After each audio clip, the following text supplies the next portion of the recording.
Hola mis hermanos, que Dios les bendiga. En esta clase estaremos hablando del amor de Dios en las parábolas.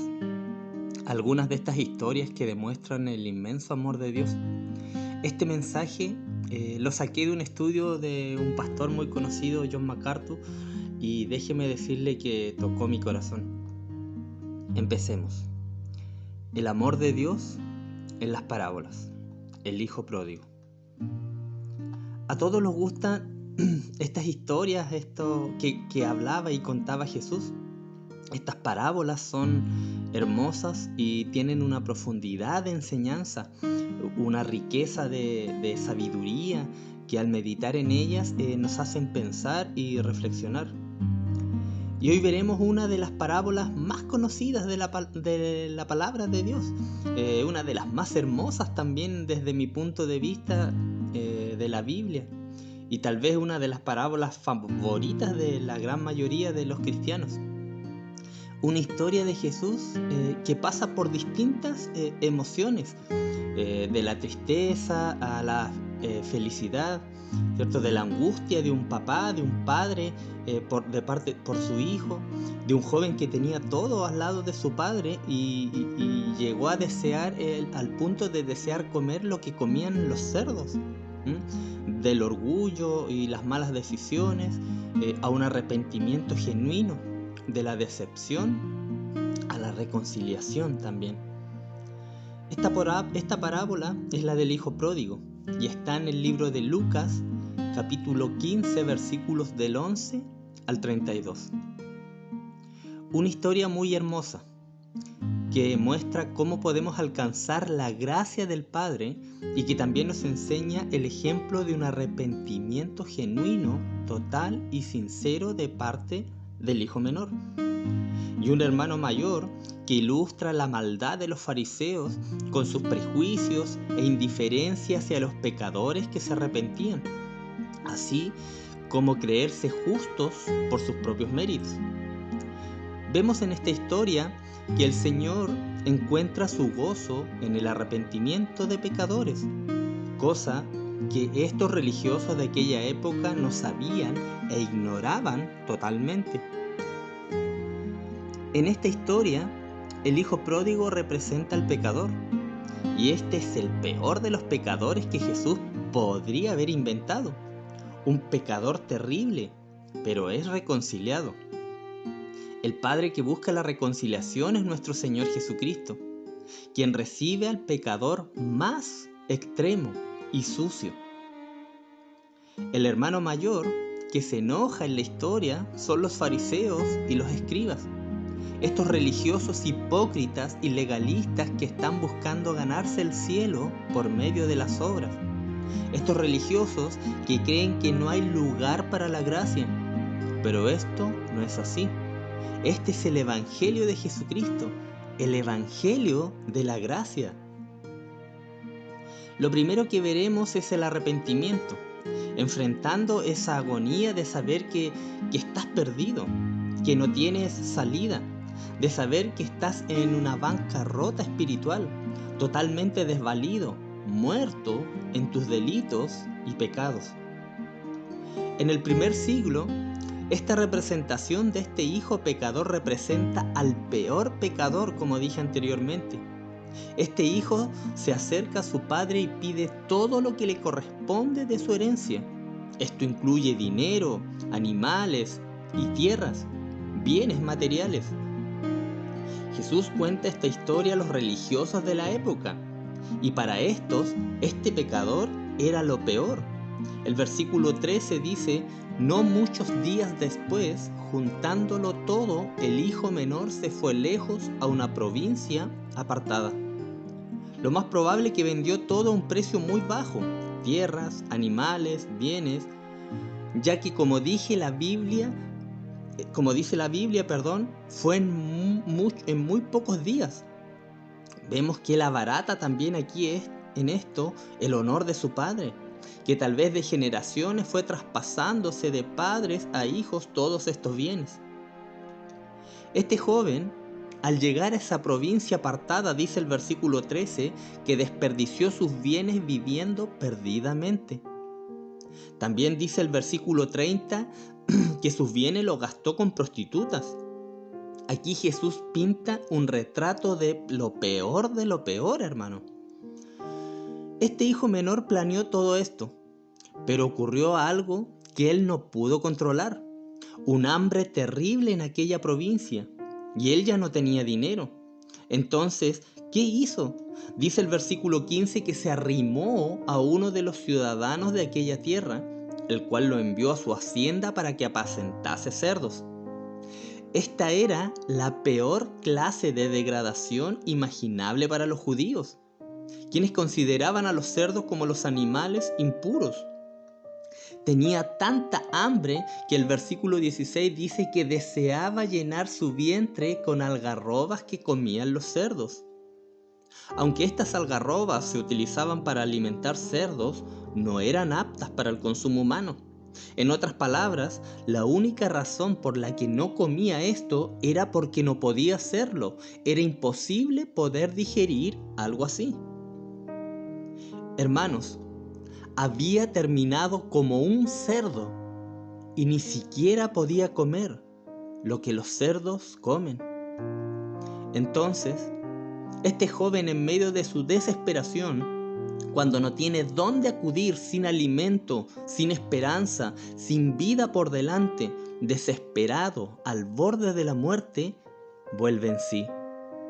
Este, amado hermano, es un momento crucial en esta historia, uno de los momentos más importantes, porque precisamente aquí, cuando uno vuelve en sí, es donde comienza el arrepentimiento. Cuando haces una evaluación verdadera de tu vida, de tu condición, de tu pecado, de tu estado de muerte y putrefacción, es aquí donde uno analiza su situación. No solo se da cuenta de su terrible condición, sino que también recuerda a su Padre, que es rico, amoroso, misericordioso y que su Padre es muy generoso. Se acuerda que hay una persona que lo ama, que tiene mucho recurso y se dice a sí mismo en el versículo 18, me levantaré e iré a mi Padre y le diré, Padre, he pecado contra el cielo y contra ti. Mis pecados están tan altos como el cielo. No soy digno de ser llamado tu hijo. No estoy pidiendo la reconciliación, no estoy pidiendo ser recibido como hijo, solo te pido me contrates como uno de tus jornaleros y con el sueldo más bajo. Esto fue lo que planeaba decir el hijo menor a su padre. Pero eso no fue lo que pasó. Esa no fue la reacción del Padre amoroso. Hermano amado, ¿puedes verte a ti mismo en esta historia o a alguien más como un pródigo extremo, perdido, desorientado? Hay un Padre amoroso que está esperándote y se ha revelado a sí mismo a través de Jesucristo, quien ofrece únicamente por gracia la reconciliación completa. La gracia es un regalo inmerecido y está contento de recibir al pecador vergonzoso como un hijo solo por gracia, con todos los derechos como hijo. Aquí es donde experimentamos, amado hermano, el inmenso amor de Dios, el perdón, la reconciliación. Un padre no podría haber sido más deshonrado como este padre de la historia, pero lo perdonó y lo recibió, y lo mejor, que lo esperaba. Recordemos que él había planeado volver y deseaba que solo sea tratado como un jornalero o sirviente de su padre con tal de llegar a una reconciliación con su padre.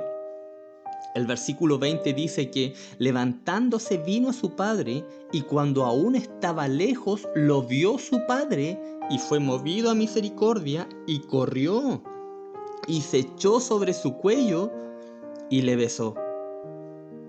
El padre lo vio cuando aún estaba lejos. ¿Cómo podía haber ocurrido eso? El padre tenía que haber estado buscándolo, esperándolo, mirándolo por la ventana sabiendo que su hijo volvería. Así es Dios. Es un Salvador buscador. Está buscando y esperando al pecador. No se rehúsa a recibirlo. Ve al penitente que viene de regreso y va a su encuentro. Es evidente que el padre había esperado y anticipado el regreso de su hijo. El entusiasmo y el gozo del padre por el regreso de su hijo son algo innegables. Este es un atributo magnífico de Dios, que lo distinguen de todos los dioses falsos inventados por humanos y demonios. Él no es indiferente ni hostil, sino un salvador por naturaleza que anhela ver a los pecadores arrepentirse y se regocija tan pronto se arrepienten. Esto es gracia, un regalo inmerecido al pecador. El padre deja su propiedad y dice que corrió. Y para correr tenía que haber levantado su túnica, y en aquella época esto era vergonzoso. Levantar su túnica y mostrar sus piernas, esto era vergonzoso. Lo estudiamos con el hermano Luis una vez. El padre lleva la vergüenza.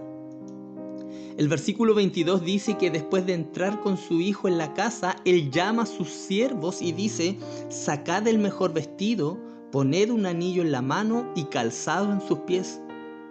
El padre le da dignidad, honor, una relación de padre e hijo, y le dio autoridad como miembro de su familia, vestido, anillo y calzado. El Padre ilustra a Cristo, quien descendió, se humilló y corrió por las calles de este mundo. Llevó nuestra vergüenza, nuestro pecado, y esto para abrazarnos y hacernos sus hijos.